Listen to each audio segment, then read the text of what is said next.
आप सभी का स्वागत है हमारे चैनल बिजनेस अड्डा 24x7 में। अगर अभी तक आपने चैनल को सब्सक्राइब नहीं किया है तो प्लीज़ पहले जल्दी से जाकर चैनल को सब्सक्राइब कर लीजिए। आइए आज हम चलते हैं अपने नेक्स्ट टॉपिक की तरफ, जो कि है रिक्रूटमेंट। रिक्रूटमेंट क्या होता है? It refers to the process of searching for prospective employees. Prospective employees का यहाँ पर क्या मतलब है?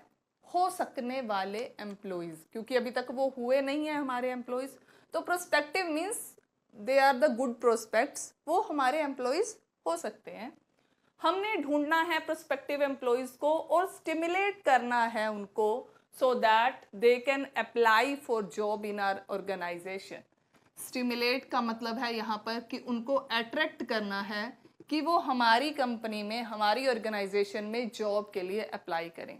दैट मीन्स रिक्रूटमेंट का काम सिर्फ इतना है कि जॉब के लिए ऑर्गेनाइजेशन में एप्लीकेशंस इनवाइट किए जाएं, ज़्यादा से ज़्यादा लोग हमारी ऑर्गेनाइजेशन में जॉब के लिए अप्लाई करें।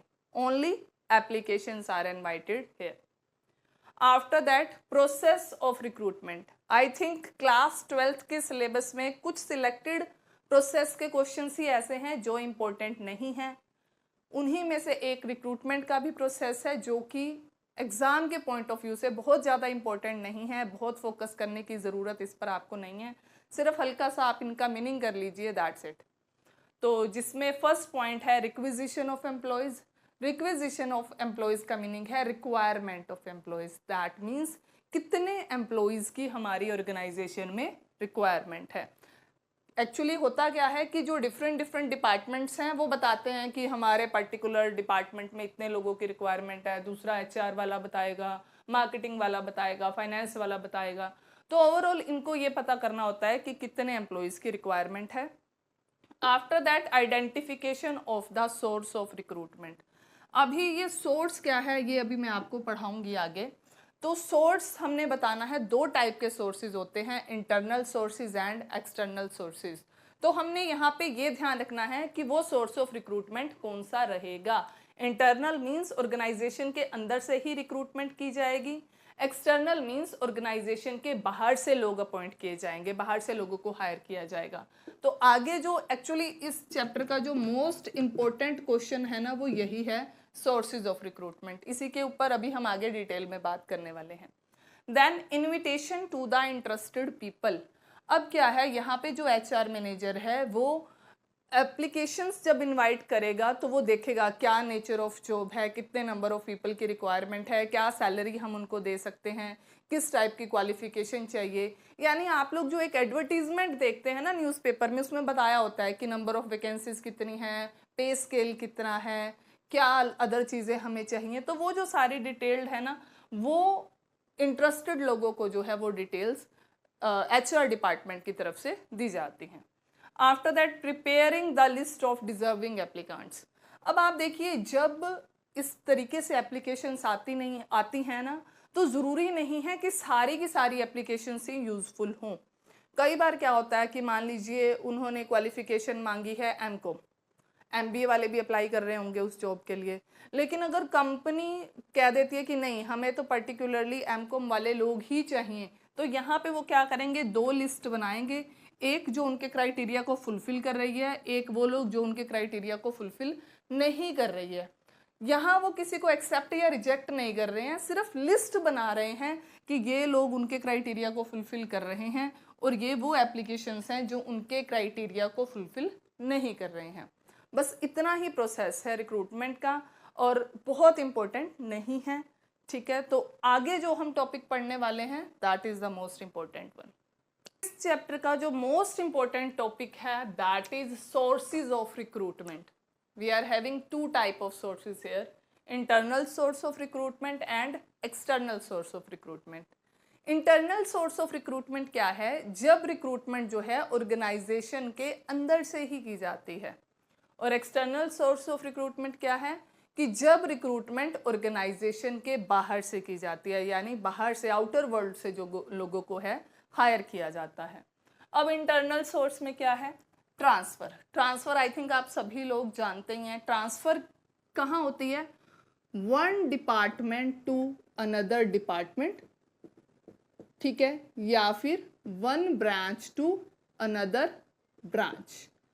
देखिए कई बार क्या होता है ना कि ऑर्गेनाइजेशन में किसी एक ब्रांच में सरप्लस में एम्प्लॉयज चल रहे हैं, दूसरी ब्रांच में डेफिशिएंसी चल रही है एम्प्लॉयज की, तो उनको ट्रांसफर कर दिया जाता है one branch to another branch, और we can say from one department to another department. हो सकता है एक डिपार्टमेंट में एम्प्लॉयज ज़्यादा हों, दूसरे में कम हों, तो ऐसे टाइम पे जो ट्रांसफ़र है वो हेल्प करता है कि सरप्लस एम्प्लॉयज़ को एडजस्ट कर लिया जाता है।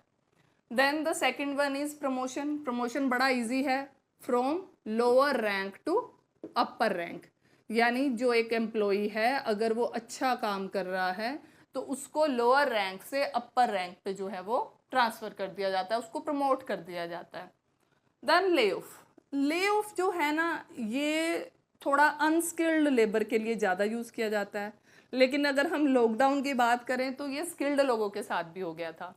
ले ऑफ क्या होता है? Temporary separation of employees from the organisation. Temporary separation क्या है यहाँ पे कि थोड़े टाइम के लिए ऑर्गेनाइजेशन से एम्प्लॉयज को निकाल देना। यानी देखिए कई बार क्या होता है कि मार्केट डाउन चल रही होती है तो एम्प्लॉयज़ को जॉब से निकालना पड़ता है। देखिए लेबर के केस में तो ये काम बड़ी आसानी से किया जा सकता है कि चलो अभी काम नहीं है, लेबर को शिफ्ट कर देते हैं, लेकिन अगर क्वालिफाइड लोगों के लिए ये मेथड यूज़ किया जाता है तो वो थोड़ा ख़राब हो सकता है, क्योंकि देखिए क्वालिफाइड लोग हैं तो वो अगर आप उनको ले ऑफ करोगे तो वो कहीं और चले जाएंगे, कहीं और स्विच कर जाएंगे, तो उनके लिए बड़ा ईजी रहता है। तो मैक्सिमम ऑफ द टाइम ये जो चीज़ है वो अनस्किल्ड लेबर के लिए यूज़ की जाती है। ले ऑफ में टेम्परली जॉब से निकाला जाता है कि ये 2 महीने हमारे पास काम नहीं है, तो इन 2 महीनों के लिए हम आपको निकाल रहे हैं, आप 2 महीने के बाद आइए तब हमारे पास काम होगा, ठीक है। तो यानी ये इंटरनल सोर्सेज ऑफ रिक्रूटमेंट हैं, ये 3 मेथड्स हैं जो यूज़ किए जाते हैं। और आप ये बात मान के चलिए कि एक case based question maximum of the time case based ही रहता है, यहाँ से आएगा ही आएगा, इन दोनों में से आना ही है वो। तो then external source of recruitment की हम बात करते हैं। एक्सटर्नल सोर्स क्या होता है कि ऑर्गेनाइजेशन के बाहर से हायर करना। Then the first one is direct recruitment. भाई ये जो डायरेक्ट रिक्रूटमेंट है ना ये भी लेबर के केस में होती है। ये क्या करते हैं, फैक्ट्री गेट पे रिक्वायरमेंट लगा देते हैं कि आज के दिन के लिए हमें इतनी लेबर की रिक्वायरमेंट है, तो फैक्ट्री गेट पे ही वही जितनी लेबर आती है, जो लेबर सप्लाई करने वाली गाड़ियाँ होती हैं वो आती हैं, आज 100 लोगों की ज़रूरत है, चलिए 100 की एंट्री हुई, गेट क्लोज्ड। तो यानी डायरेक्ट रिक्रूटमेंट यही होता है कि लोग डेली बेसिस पे जो है वो जॉब्स पे आते हैं, और ये लेबर के केस में होती है, क्वालिफाइड लोगों को इस तरीके से हायर नहीं किया जा सकता। आप सोच के देखिए कि आपके स्कूल में आज हमें 10 टीचर चाहिए, गेट के बाहर हाँ भाई जिसने पढ़ाना है वो 10 टीचर आ गए, 10 ने पढ़ाया और वो चले गए, कल अगले 10 आ गए, तो ऐसा नहीं होता ना। तो यानी ये लेबर के केस में होता है। Then the second one is casual callers. Casual callers क्या होता है, देखिए जो ऑर्गेनाइजेशन में जो स्टूडेंट्स होते हैं, देखिए जिन्होंने नया नया कॉलेज पास आउट किया है वो क्या करते हैं, अपने रिज्यूमे ऑनलाइन या ऑफलाइन तरीके से ऑर्गेनाइजेशंस में भिजवा देते हैं। अब ऑर्गेनाइजेशन के पास जो होता है ना एक ढेर इकट्ठा हो जाता है, स्टैक बन जाता है, जो उनके पास एप्लीकेशंस आती रहती हैं वो इकट्ठा करते रहते हैं। जब भी उनको लगता है कि हमें रिक्वायरमेंट है ऑर्गेनाइजेशन में और एम्प्लॉयज़ हायर करने की, तो वो देखते हैं कि इनमें से कौन कौन से एप्लीकेशंस हैं जो हमारे क्राइटेरिया में फिट बैठ रहे हैं, तो वो उन लोगों को कॉल करके इंटरव्यू के लिए बुला लेते हैं। तो यानी कैजुअल कॉलर्स में सिर्फ इतना ही है, एप्लीकेशंस स्टूडेंट्स सबमिट करा देते हैं, कैंडिडेट सबमिट करा देते हैं, जब ऑर्गेनाइजेशन को रिक्वायरमेंट होती है ऑर्गेनाइजेशन उनको कॉल करके बुला लेती है। Then the third one is media advertising. अब मीडिया में हमें क्या है, टीवी है हमारे पास, न्यूज़पेपर है हमारे पास। आप टीवी और न्यूज़पेपर में डेली बेसिस पे इतनी सारी एड्स देखते हैं, है ना, कि टीवी और न्यूज़पेपर में जॉब्स के लिए एड्स आती हैं, तो ये वही हैं। मीडिया एडवर्टाइजिंग में वही होता है कि जो टीवी और न्यूज़पेपर में जो एड्स आती हैं, जो जॉब्स के लिए क्लासिफाइड वाली जॉब्स के लिए जो एड्स आती हैं वो सभी मीडिया एडवर्टाइजिंग के अंडर आती हैं। Then the next one is employment exchange. अब आप ना ये 3 चीज़ें हैं जो कि नियर अबाउट सेम है, वैसे इसमें तो काफ़ी डिफरेंस है, ये दोनों बिल्कुल सेम है। एम्प्लॉयमेंट एक्सचेंज पहली बात गवर्नमेंट ऑर्गेनाइजेशन है। एम्प्लॉयमेंट एक्सचेंज हर डिस्ट्रिक्ट में गवर्नमेंट की तरफ से बनाई जाती है। जितने भी क्वालिफाइड लोग होते हैं after 10th, after 12th, after graduation और आफ्टर पोस्ट ग्रेजुएशन, वो अपने आप को इन एम्प्लॉयमेंट एक्सचेंज में रजिस्टर्ड कराते हैं कि हमारी इतनी क्वालिफिकेशन है और हमारे पास कोई जॉब नहीं है, वी आर अनएम्प्लॉयड। जब भी गवर्नमेंट को अपने कामों के लिए, फॉर एग्जाम्पल सेंसस सर्वे, ठीक है ना, आप सभी जानते हैं जनगणना होती है और इतना बड़ा हमारा कंट्री है तो बहुत लोगों की रिक्वायरमेंट पड़ती है। तो इस टाइप की चीज़ों के लिए ऑर्गेनाइजेशन को जब भी कैंडिडेट्स की ज़रूरत होती है तो वो सभी एम्प्लॉयमेंट एक्सचेंज से ही हायर किए जाते हैं। अगर आप हरियाणा की बात करें, हरियाणा में तो ये काम बड़े अच्छे से चल रहा है, ठीक है। तो हरियाणा में आप देखो कि आजकल स्कीम चल रही है, सक्षम युवा के नाम से स्कीम चल रही है। तो आप लोग देखते होंगे कि बहुत सारे लोगों को 3 मंथ्स के लिए एम्प्लॉयमेंट मिलती है। तो इस तरीके से, पर ये वाली जॉब्स जो है ना थोड़ा टेम्पररी बेसिस पे होती हैं, ठीक है। तो गवर्नमेंट की तरफ से जो है वो प्रोवाइड कराई जाती हैं। After that placement agencies and management consultant, देखिए इन दोनों को ना अगर आप देखेंगे नियर अबाउट सेम ही हैं, कुछ ज़्यादा डिफरेंस इनमें नहीं है। प्लेसमेंट एजेंसीज क्या करती हैं, स्टूडेंट्स अपने आप को यहाँ आके रजिस्टर्ड करा लेते हैं, ये अपने आप को ऑर्गेनाइजेशंस के साथ भी टाई अप करा के रखती हैं और ये क्या करती हैं, टाइमली उनके इंटरव्यूज़ कंडक्ट कराती हैं और सेटलमेंट इनकी दोनों तरफ की हो जाती है, ठीक है। ये क्या करती हैं, उनसे कमीशन लेती हैं कैंडिडेट से कि आप हमें कमीशन पे करो और हम आपके इंटरव्यू कराते हैं, आपकी जॉब लगवाते हैं। सेम काम मैनेजमेंट कंसल्टेंट भी करते हैं, बस कंसल्टेंट का क्या है, थोड़ा एडवाइजरी काम भी हो जाता है। ये एडवाइस करते हैं कि आपको कैसी जॉब्स के लिए अप्लाई करना चाहिए, कहाँ जाना चाहिए, तो ये थोड़ा साथ में गाइडेंस का भी है। बाकी काम दोनों का नियर अबाउट सेम है, दोनों कमीशन बेस्ड काम करती हैं। ऐसा भी हो जाता है अगर कैंडिडेट एडवांस में सैलरी नहीं देना चाहते, एडवांस में सॉरी कमीशन पे नहीं करना चाहते, तो ये उनको क्या करते हैं, 1 मंथ के बाद आप हमें पे कर देना, आपकी सैलरी आएगी तो पे कर देना। तो इस तरीके से जो ये लोग हैं काम करते हैं। Then the next one is campus recruitment. अब कैंपस रिक्रूटमेंट क्या होती है, आप देखते होंगे अगर कोई आपके बड़े बहन भाई हैं कॉलेजेस में पढ़ते हैं, जॉब फेयर लगते हैं कॉलेजेस में। जॉब फेयर में क्या होता है, all over the country, depend करता है कितने बड़े कॉलेज में पढ़ रहे हैं वो, अपने कंट्री से, फॉरेन कंट्री से जो है कंपनीज आती हैं, स्टूडेंट्स के इंटरव्यू कंडक्ट करते हैं और जो भी स्टूडेंट्स वहाँ इंटरव्यू में अच्छा करते हैं तो उनकी वहीं से प्लेसमेंट हो जाती है, कॉलेज से ही उनकी जॉब लग जाती है। इसको हम जो है कैंपस रिक्रूटमेंट बोलते हैं। Then the next one is recommendation of employees. Recommendation word जो जिसको आप कहते हो सिफारिश, आप कहते हो ना कि इसको तो सिफारिश से मिली है जॉब।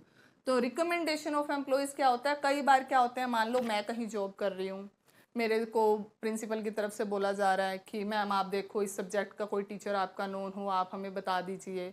तो मैं किसी का नेम रिकमेंड कर रही हूँ कि हाँ जी फलां फलां टीचर है, मैं जानती हूँ, वो बड़ा अच्छा पढ़ाते हैं। तो इस तरीके से मेरे कहने से उनको वहाँ जॉब मिल जाती है।